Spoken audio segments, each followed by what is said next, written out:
It's almost 16 years since Donald Campbell died within a fraction of a second of breaking his own world record of almost 276 miles per hour. The record had been his obsession, and it wasn't to be his alone. 4 years later, Lee Taylor, an American, died on Lake Tahoe on the California-Nevada border.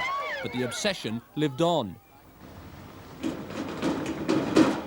Today's unveiling of Britain's latest challenger for the world record took place inside a Manchester factory. The boat, powered by a Rolls-Royce jet engine, is shorter and lighter than Donald Campbell's Bluebird. But Alton Towers hasn't yet proved it can even float.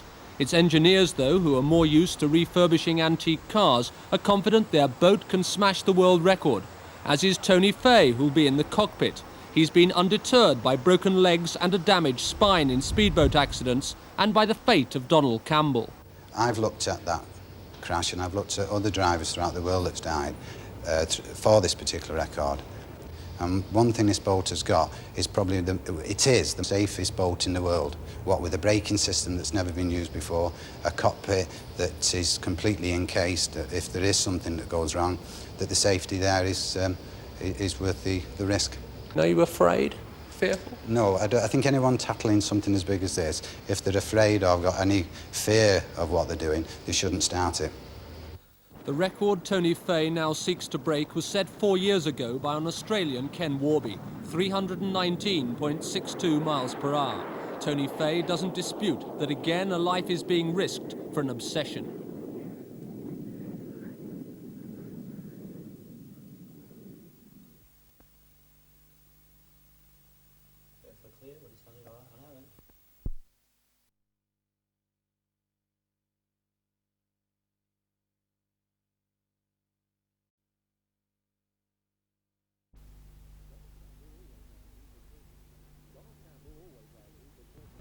Donald Campbell always argued that autumn time in the Lake District was the ideal season for a water speed record.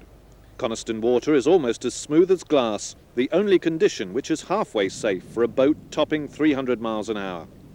The Alton Towers was escorted to the lakeside this morning along the narrow stone-walled lanes of Cumbria.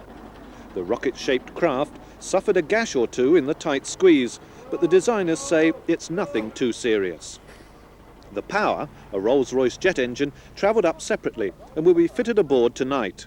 Then there will be a series of technical tests and exercises before the serious speeding can start. No one is absolutely sure yet that the boat will actually float. The record-breaking project had been spluttering along for some time until 9 months ago a Manchester company took over the design and building of the craft. The main advantage we've got over anything that's been done before is that is lightness, and we've got a tremendous amount of power available, and of course basic design is absolutely sound. Aerodynamics are right, the hydrodynamics are right, and everything should be set up.